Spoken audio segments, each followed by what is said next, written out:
감사합니다. 또 이렇게 또 저희 여기 와서 또 성도님들 처음 뵙게 됐는데 너무 한 분 한 분 얼굴을 볼 때마다 또 은혜가 흘러 넘치시는 얼굴이 다 보이니까 너무 감사하고요.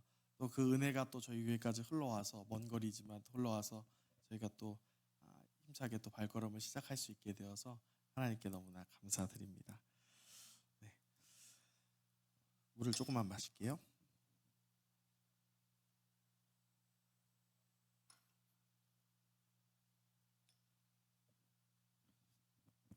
네. 이제 오늘 준비한 말씀은 제가 오래전에 서울에서 사역했을 때 만났다 그랬잖아요. 그때가 2016년도였는데요. 그때 이제 서울의 이제 교회에서 처음 목사님이 수요 예배 때인가 하셨던 설교가 있었어요. 처음 설교인지는 제가 기억이 안 나는데 그때 들었던 설교에 제가 은혜를 많이 받아서 그걸 아직 잊지 않고 있었습니다. 그래서 거기에 제가 받은 은혜들을 더해서 제 말씀을 준비를 해봤습니다. 그래서 이 은혜를 우리 함께 나눌 때에 성령께서 우리에게 또 큰 능력을 허락하여 주실 줄 믿습니다. 네, 제가 여기 뭐 초청받았으니까 잘 보이려고 옛날에 하셨던 설교 찾아본 거 아니고요.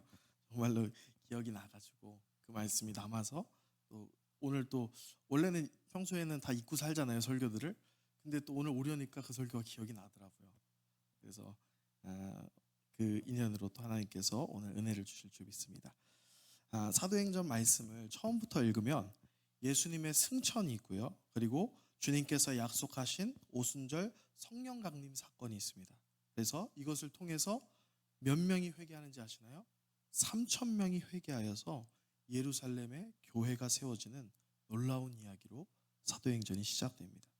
예수님께서 십자가에 달리시던 그 순간에는 12 제자마저도 도망가고 그 곁을 지키지 못했지만 주님의 부활을 목격한 후에 제자들은 예수님이 진정으로 하나님의 아들이시고 구원자 그리스도이심을 깨닫게 되었습니다. 그리고 그 십자가 부활 사건이 일어난 지 아직 2달도 되지 않은 이때에 하나님께서는 오순절 성령님의 역사를 통해서 3,000명이 넘는 사람들을 회개시켜서 큰 교회를 세우신 거예요. 오순절 당시 설교했던 사도가 누군지 아십니까? 베드로입니다. 베드로의 설교 한 번에 성령께서는 3,000명을 회심시키셨던 것입니다. 그리고 나서 교회는 계속해서 부흥하기 시작하는 거예요. 날마다 성도들이 늘고 자기 재산을 팔아서 사도들 앞에 내어놓는 그런 교인들도 생기고, 그래서 교회 세우는 일들이 더욱 탄력을 받아서 계속 흥황하여 가는 거예요. 그러나 예수님을 못 박았던 유대인 지도자들과 그들의 행동대장이었던 사울에 의해서 큰 박해가 일어나서 스데반 집사님이 순교하시고 교회가 뿔뿔이 흩어지게 됩니다. 그래도 성령의 역사는 멈추지 않았고 흩어진 곳마다 오히려 교회가 세워지는 더 큰 역사가 일어나고, 이제는 유대인뿐 아니라 이방인들도 복음을 영접하고 성령을 받아서 그리스도인들이 되기 시작하는 모습이 11장까지 기록이 되어 있습니다. 게다가 누구까지 회심하냐면 교회를 공격하는 데 앞장섰던 사울도 예수님을 만나서 회심하게 되고 이제는 복음을 전하는 일에 앞장서게 되는 것이죠. 그가 바로 바울이죠. 성경은 이 모든 것이 하나님의 은혜이자 성령님의 역사임을 증거합니다. 여기 있는 우리도 이 사실을 믿는 사람들입니다. 여러분들께서도 성령께서 역사하시면 사도들처럼, 스데반 집사님처럼, 또 베드로처럼 주님의 증인이 되실 것을 믿습니까? 네, 모두 아멘이라고 하셨습니다. 그럼 조금 더 좁혀서 여쭈어 보겠습니다. 그럼 여러분 베드로처럼 주께 쓰임받기를 원하십니까? 그러면 스데반, 오늘 본문의 야고보처럼 일찍 순교하셔도 괜찮습니까? 여기 갑자기 조용해졌습니다. 여기서부터 우리의 문제가 나타나기 시작합니다. 오순절의 베드로는 성령의 충만케 하심을 입어서 구약의 말씀들을 가지고 설교를 했습니다. 말씀들을 전했어요. 그 다음에는 3,000명이 회개하는 결과가, 엄청난 결과가 나타났습니다. 근데 똑같이 스데반도 7장에 보면 성령이 충만해서 대제사장들과 종교 지도자들과 다른 유대인들 앞에서 구약의 말씀을 시작으로 해서 예수님의 복음을 담대하게 전했습니다. 제 개인적으로는 스데반 집사님 설교가 베드로 사도보다 설교가 더 좋았던 것 같아요. 그런데 곧 이은 결과는 무엇이었습니까? 베드로의 설교에는 회개의 소리가 터져 나왔는데 스데반의 설교에는 비난과 돌덩이들이 날라왔습니다. 결국 그래서 스데반 집사님은 이 땅에서의 짧은 사역을 마치시고 돌에 맞아 순교하시게 됩니다. 그리고 오늘 12장에서도 헤롯 왕이 교회를 핍박하기 시작하는데 사도 야고보가 곧이어 순교를 당합니다. 스데반의 순교는 2장이나 분량이 돼요. 그렇게 기록이 됐는데 야고보의 순교는 딱 한 줄 나옵니다. 요한의 형제 야고보를 칼로 죽이니, 이렇게 기록되어 있습니다. 야고보의 순교에는 성경에 자세한 이야기가 나오진 않습니다. 그리고 곧이어 베드로가 잡혀서 옥에 갇힙니다. 그런데 어떻게 되나요? 베드로도 똑같이 칼로 순교를 당하나요? 베드로는 쇠사슬에 매여서 자는데 밤중에 천사가 나타나서 사슬도 풀어주고 옥에서 하이패스로 탈출시켜줍니다. 곧바로 오냐. 그래서 베드로는 안 죽습니다. 여러분, 이쯤 되면 하나님께서 베드로를 편애하시는 거 아닌가요? 누구는 말씀 전하면 3,000명 교회가 세워지고 누구는 말씀 전하면 돌에 맞아 죽습니다. 그리고 누구는 똑같이 붙잡혔는데 곧바로 참수형을 당하고 누구는 붙잡혔는데 천사가 와서 곧바로 탈출시켜 줍니다. 주님이 지금 베드로만 예뻐하는 거 보이시죠? 그래서 우리는 신앙생활을 하면서 자꾸 베드로가 되고 싶어 하는 거예요. 야고보나 스데반처럼 되는 건 별로 원하지 않습니다. 왜입니까? 우리는 똑같이 겉으로는 주님을 위해서 산다고 하면서 속으로는 다른 사람들과 자신을 비교하기 때문입니다. 하나님, 왜 저분은 개척했는데 성도들 많이 보내주시고 왜 나는 개척했는데 사람은 안 보내주고 뭐 파리만 보내주십니까? 왜 똑같이 새벽기도 열심히 하는데 왜 저 장로님네는 사업이 잘 되게 하시고 우리 가게는 망하게 합니까? 이런 생각 해본 적 없으신가요? 저는 있습니다. 하나님, 신학교 다니면서 하나님, 왜 저는 이렇게 눈이 작습니까? 이 음악적인 센스도 없고 동기 사역자들을 보면 얼굴도 잘생기고 찬양인도도 잘하고 악기도 잘 다루고 설교도 잘하는 분들 많은데 저는 좀 덜 사랑하시는 것 같네요. 이런 생각 여러분들 안 해보셨나요? 우리의 겉과 속이 다른 이유는 우리 안에 영적인 갈등이 있기 때문입니다. 우린 놀라우신 하나님의 사랑으로 예수 그리스도의 십자가의 크신 은혜로 구원받아서 교회로서 부르심을 받고 지금 이 자리에 서 있는 거예요. 그래서 우리는 하나님 나라의 백성이 되었습니다. 그런데 지금 우리는 아직 온전한 하나님의 나라에 사는 것이 아니라 이 땅에 살고 있어요. 그래서 우리는 이 땅에서 두 가지, 하늘의 시민이자 동시에 땅의 시민으로 계속해서 갈등을 겪고 있는 거예요. 하나님 나라의 백성으로 하나님이 원하시는 삶을 살고자 하는 마음이 있고, 그리고 반대로 이 땅에서 우리의 육신을 만족시키고자 하는 마음이 갈등을 겪게 되는 것입니다. 우리의 육신은 절대로 스데반과 야고보가 되고 싶어 하지 않아요. 눈에 보이는 상급을 받길 원합니다. 사업을 해도 쭉쭉 잘 풀리는 게 내가 원하는 상급이고요. 사역을 해도 남들에게 인정받고 개척을 해도 사람들이 많이 몰려와야 하나님께 상급을 받은 것 같다고 생각하는 것이 우리의 마음이에요. 그러나 하나님께서 말씀하시고 주고자 하시는 가장 큰 상급이 무엇인지 모르면 우리는 계속해서 남들을 부러워하고 주님 이거 주세요, 저거 주세요, 우리가 원하는 것들만 달라고 기도만 하다가 하나님께서 준비하신 더 큰 상급이 있음을, 더 귀한 보배가 있음을 놓치고 살게 된다는 것입니다. 우리는 자꾸 베드로가 되고 싶어요. 내가 무언가를 하면 하나님께서 베드로처럼 막 즉각 눈에 보이는 성과들을 보여주시기를 원해요. 그게 우리의 마음이에요. 하지만 하나님께서 베드로를 더 사랑하시기 때문에 베드로를 살리시고 야고보는 덜 사랑하시기 때문에 순교하게 하신 것이 아닙니다. 우리에게 가장 값진 상급이 무엇입니까? 창세기 15장 1절에서 하나님께서 진짜 상급이 무엇인지를 가르쳐 주십니다. 제가 읽어드릴게요. 아브라함아, 두려워하지 말라. 나는 내 방패여 너의 지극히 큰 상급이니라. 아멘. 아브라함은 소돔 땅에 살던 조카 롯이 전쟁에 휘말려가지고 포로가 됐을 때 집에서 훈련한 용병 318명을 데리고 가서 적들을 모두 물리치고 롯과 포로가 된 다른 소돔 성 사람들을 다 구출해내고 엄청난 전리품을 가지고 복귀합니다. 근데 이 아브라함이 많은 전리품을 본인이 전혀 가지지 않고 10분의 1은 하나님께 예물로 드리고 나머지는 함께 싸운 사람들이 소모한 비용을 제외하고는 모두 소돔 왕에게 돌려줍니다. 아브라함은 318명으로 전쟁에서 승리했다는 그 사실이 자신의 능력이 아니라 온전히 하나님의 도우심이었다는 사실을 나타낸 거예요. 그걸 취하지 않음으로써 이것은 내가 쟁취한 것이 아니라 하나님이 도우신 것입니다라는 아브라함의 고백이 있었던 것입니다. 이러한 아브라함의 마음을 보시고 하나님께서는 아브라함과 함께 하신다는 사실이 가장 큰 상급, 지극히 큰 상급이라고 말씀하시는 것입니다. 우리의 가장 큰 상급, 지극히 큰 상급은 그 쟁취한 전리품이 아니라 하나님이시라는 겁니다. 고대에서 전쟁에서 승리한 전리품을 가지는 건 승리자의 당연한 권리예요. 사람들이 가장 원하는 상급이었습니다. 그런데 아브라함은 그것을 가지지 않고 돌려줌을 통해서 나의 상급은 오직 나와 함께 하시는 여호와 하나님이시다.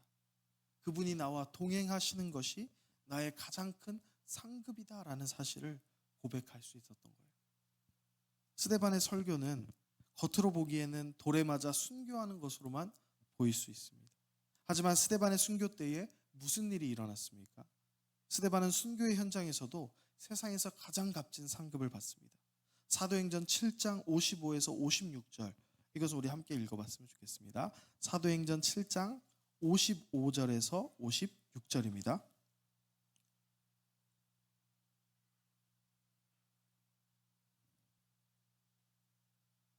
사도행전 7장 55절에서 56절, 함께 읽어보겠습니다. 스데반이 성령 충만하여 하늘을 우러러 주목하여 하나님의 영광과 및 예수께서 하나님 우편에 서신 것을 보고 말하되 보라 하늘이 열리고 인자가 하나님 우편에 서신 것을 보노라 한대. 아멘. 스데반은 하나님이 함께 계신다는 사실을 눈으로 보았습니다. 성령께서 그것을 보게 하셨습니다. 그리고 돌에 맞아 처참히 죽어가는 그 순간에도 스데반은 마치 예수님처럼 주여 이 죄를 그들에게 돌리지 마옵소서 하며 대신 용서를 구하면서 눈을 감습니다. 여러분, 가장 큰 상급을 받은 사람은요, 다른 것이 부족해도 그것의 마음을 빼앗기지 않습니다. 가장 큰 상급을 받은 사람은 반드시 예수님처럼 그분의 모습을 닮아가게 됩니다. 스데반은 순교하면서 주님, 왜 베드로가 설교할 때는 사람들이 회개하게 하시더니 제가 설교할 때는 돌 던지게 하시나요? 이런 생각이 조금도 없었어요. 오히려 그들을 불쌍히 여깁니다. 왜 불쌍하나요? 스데반은 이미 가장 큰 상급을 받고 있잖아요. 영원히 하나님과 함께하는 그 상급을 눈으로 보고 있기 때문에 그것이 없는 그들, 그것을 모르는 그들이 오히려 불쌍한 거예요. 자기를 죽이는 그들마저도 주님처럼 사랑해서 불쌍히 여겨서 대신 용서를 구하는 그런 모습을 우리가 볼 수 있습니다. 우리는 우리한테 상처 준 사람을 끝까지 잊지 못하잖아요. 할 수만 있으면 막 몇 배로 복수하고 싶고, 그런데 하나님이 나와 함께 영원히 계신다는 이 지극히 큰 상급을 받은 사람은 이게 용서가 되는 거예요. 한국교회의 전설로 남으신 우리 손양원 목사님도 자기 아들 죽인 원수를 사랑해서 오히려 그 아들을 양자로 삼는다는 이야기 모두 들어보셨죠? 말이 되지 않는 이야기지만 그게 가능했던 것은 그 손 목사님에게는 더 큰 상급을 받았다는 그 믿음이 있었기 때문에, 그 마음의 힘이 채워짐이 있었기 때문에 그 불가능한 일이 가능하게 되었던 것입니다. 여러분, 우리는 이미 지극히 큰 상급을 받았으면서도 자꾸 작은 상급들이 있느냐 없느냐를 비교하면서 우리 스스로를 무너뜨리고 있어요. 요즘은 목회자들 가운데도 이러한 어려움들이 많습니다. 제가 아는 목사님들도 부교육자들 구하고 싶은데 교회에서 이렇게 청빙 지원서를 공고를 내도 지원하는 사람이 없어서 힘들어하시는 분들이 많아요. 가끔 전화 오면 사례비 얼마 주나요? 사택 있나요? 이제 사역 시간 너무 많거나 힘든 거 아닌가요? 물어보면서 이 대우가 원하는 만큼 안 되면 거절해 버리는 경우가 많다고 합니다. 물론 교회에서도 사역자의 삶이 무너지지 않도록 배려해야 되는 것은 당연하죠. 그렇지만 주님의 교회를 위해서 사역할 수 있다는 것 자체가 얼마나 큰 상급인지, 얼마나 큰 복인지를 먼저 생각하는 마음들이 점차 약해지는 것 같아서 아쉬운 마음들이 드는 때입니다. 제가 개척을 준비하면서도 주변에서 선배 목사님들이 여러 가지 조언을 해주셨습니다. 개척을 하려면 뒷받침해 줄 수 있는 뭐 큰 교회 지원을 받아야 된다. 가족들이 도와줄 수 있는 곳에 가야만 된다. 내가 가지고 있는 것, 뭔가 무기가 될 만한 뭔가 큰 은사들을 좀 개발을 해야 된다. 이런 여러 가지 말씀들, 조언들을 많이 해주셨어요. 모두 개척이 힘든 이때에 저를 사랑해서 조언을 해주신 건데, 그래서 저도 기도를 하는데 하나님께 어디에 개척해야 될까요? 계속 기도할 때마다 제 안에 하나님께서 하나님만 의지할 수 있는 곳으로 가자라는 마음을 주시더라고요. 그 마음이 샘솟게 하셔서 예수님이 함께 하시면 충분하다는 마음을 주셔서 한 번도 살아본 적 없는 이 원주라는 곳으로 개척할 수 있게 해주셨습니다. 그래서 저희 교회 이름을 보통의 교회라고 지었어요. 어떤 분들은 이제 노태우의 보통 사람 슬로건을 따라했냐고 물으시는데 저는 그때 태어나지 않아가지고 그건 잘 모릅니다. 하지만 제가 어떤 의미로 지었냐면, 요즘은 우리 교회들마다 우리 교회엔 특별한 뭔가가 있다 많이 이야기하잖아요. 우리 교회 오면 찬양이 좋다, 교육이 잘 돼 있다, 뭐 시설이 좋다, 뭐 선교를 많이 한다, 뭐 이렇게 다 교회들마다 자랑하는 것들이 있는데 그런 것도 물론 다 좋습니다. 하지만 우리가 교회가 보여줄 수 있는 가장 귀한 것을 보여줄 수 있는 것, 우리는 평범해도 우리 안에 계신 예수님만 특별해지는 그런 교회가 됐으면 좋겠다. 우리가 아니라 예수님만 특별한 교회, 그런 마음으로 보통의 교회라고 이름을 짓게 되었습니다. 교회된 우리에게 주신 가장 큰 상급은 우리에게 있는 특별한 은사나 혹은 재력이나 비전이 아니라 오직 십자가에서 우리를 위해서 대신 죽으신 하나님의 아들 예수 그리스도, 그분의 이름만이 우리에게 가장 큰 상급이 되는 줄 믿습니다. 여기 있는 삶이 되는 교회도, 교회의 방향도 같은 것 같아요. 주와 걷는 삶, 우리에게 주신 이것이 가장 큰 상급인 줄 믿습니다. 주님과 함께 걷는다면 베드로가 아니라 야고보여도 스데반이어도 가장 복된 삶인 줄 믿습니다. 돈이 많은 교회, 뭐 의사, 판사, 변호사, 사장님들 많은 교회보다 주와 함께 걷는 교회가 가장 큰 상급 받은 교회인 줄 믿습니다. 이 가장 큰 상급은 결국 이 마지막 때에 주님 다시 오실 때에 우리에게 온전히 주어지게 될 것입니다. 그래서 저는 10여 년 전부터 정말 빨리 주님이 오셨으면 좋겠다, 빨리 주님을 만났으면 좋겠다는 이 천국 소망이 자리 잡았어요. 20대 때 그 얘기를 하니까 사람들이 이제 아니 여기서 할 일도 많은데 자꾸 천국 가고 싶다고 하니까 얘가 혹시 힘든 일이 있나 이렇게 많이 생각을 하시는데, 그게 아니라 정말로 그 큰 상급이 소망이 되니까 지금 내일 주님이 오셔도 너무 좋겠다라는 생각이 드는 거죠. 어떤 분들은 뭐 이 세상에서 열심히 헌신해서 하늘의 보화를 쌓아야겠다, 그래서 주님이 좀 늦게 오셨으면 좋겠다, 이런 분들도 계세요. 물론 이 세상에서 열심히 주님을 위해 사는 것이 얼마나 복된 일인가요? 하지만 저는 제가 지금 이곳에서 주님과 함께 하는 삶을 살고 있다는 것이 이미 제게 주어진 하늘의 상급이 너무 크다는 것이 제 안에 제 삶을 지탱하게 하고 또 소망하게 하고 능력을 주는 말씀인 것이죠. 저는 그래서 천국 가서 남들보다 더 큰 상급 받고 싶다고 생각하지 않습니다. 이미 그곳에 나의 진짜 상급, 나의 가장 큰 상급이 되시는 하나님이 계시는데, 그분이면 만족하는데, 나를 사랑하사 나를 위하여 십자가에 달리신 예수님과 함께라면 다른 분들이 저보다 좀 뭐 더 받으신다 해도 저는 주님으로 인하여 영원히 행복한 곳이 천국이라고 믿습니다. 그래서 이 모든 사랑하는 믿음의 형제분들도요, 우리에게 이미 주어주신 지극히 큰 상급으로 인하여 오늘도 행복하게 주님과 함께 걸으셨으면 좋겠습니다. 안 좋은 일도 살다 보면 일어납니다. 하지만 우리는 세상의 모든 어려움도 빼앗아 갈 수 없는 하나님과 함께 한다는 이 지극히 큰 상급을 받았기 때문에 우리가 걷는 모든 길이, 주와 함께 걷는 모든 길에 우린 이미 하늘의 행복이 가득한 겁니다. 오늘 고난 앞에서도 주님이 함께 하시기에 담대할 수 있는 사람, 세상의 권력과 재물에 대한 욕심 앞에서도 더 큰 상급이 있기에 그것을 거절할 수 있는 사람, 심지어 사랑하는 가족을 먼저 떠나보낼 그때에도 영원히 주님과 함께할 부활의 소망으로 극복할 수 있는 사람. 수많은 사람들이 세상의 가치를 강요할 때에도 당당하게 하늘의 가치를 말할 수 있는 사람. 여기 있는 우리가 바로 그런 사람들이 되기를 축복합니다. 영원히 하나님과 동행하는 것 자체가 우리가 지금 기쁘고 행복하게 누려야 될 이 땅에서 우리에게 주신 엄청난 상급, 가장 큰 상급이심을 우리가 매일매일 매 순간 기억하였으면 좋겠습니다.